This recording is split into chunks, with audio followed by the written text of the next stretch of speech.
Now that we can sort of reflect on the last few months, how has lockdown been for you?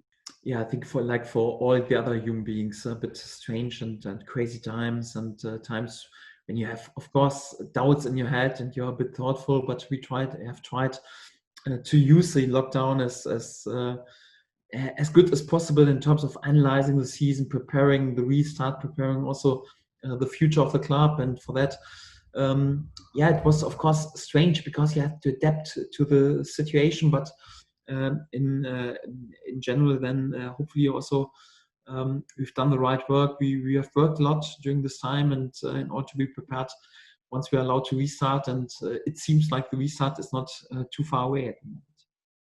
Yeah, and how has the team coped? We saw last week Jamal Lewis told the media that he'd started a degree in stocks and finance, so it looked like at least he has spent that time wisely over the last few months.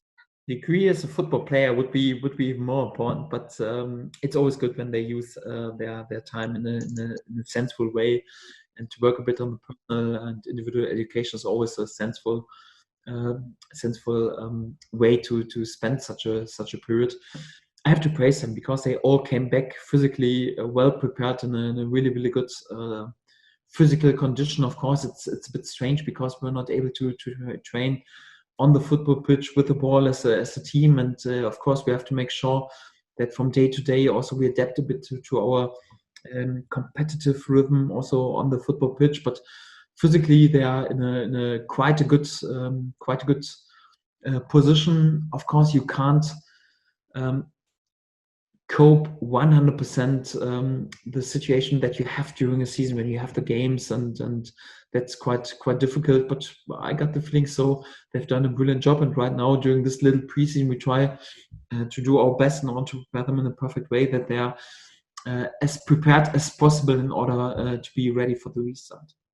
Yeah, so what's the mood like now that the lads are back in the contact phase of training? Mood is good, and it's I think also up to our attitude that we didn't want to force anything. So it's not like if a player feels uncomfortable or not happy with joining us as a group or training or something, so we wouldn't put any pressure on him. It's more like we wanted to create an atmosphere where everyone feels like Colney, our training ground, is more or less one of the safest areas in the whole country, and that's what we have done. And I think you could feel right now from day to day the trust of the players in the processes and in our training process. And the restart is growing more from day to day, and you feel that sense, because of course it was strange. 10 weeks they had to self-isolate themselves. They were not allowed to see any human beings other than their household, and meanwhile they should work together with a big group of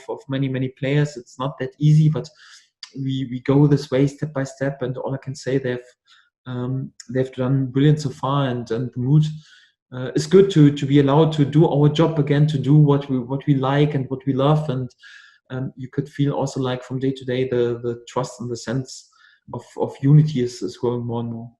Yeah, so coming towards the end of the season, how are we sort of going to prepare for matches? Because I imagine the kind of form of teams, if a team had lost 3 games coming into lockdown, it's not like they're going to be on that same form as we start football again. So is it going to be more difficult to kind of prepare how to play against teams, I guess?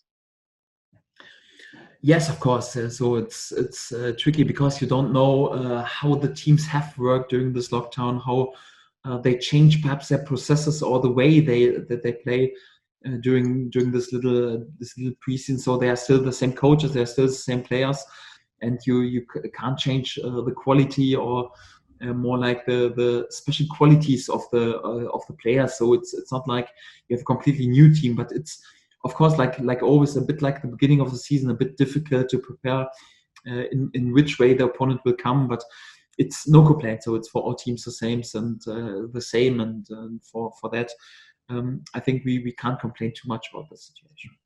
Yeah, so I'm sure you've been watching a bit of German football over the last few weeks. What do you think it's going to be like sort of playing in an empty stadium? Because I know some people at the club are sort of working behind the scenes to try to engage with fans on the match day and try to make them feel involved on match day. But the fact that they can't physically be there in the stadium, what's that going to be like, do you think? Yeah, it's definitely still a strange situation, and completely different to a normal game. Yeah, because anyhow we all got the feeling, we play football for our supporters and with our supporters. That's the reason why we once start to play, and then right now to have to play behind closed doors and not to be allowed, not to be allowed. Yeah, to play, for example, in our last 5 home games in front of our amazing supporters feels strange, but that's a situation we all have to cope with. And also, like, uh, yeah, reminds me a bit like how we once started, yeah, a bit on youth level when there were not so many supporters or perhaps just some parents around.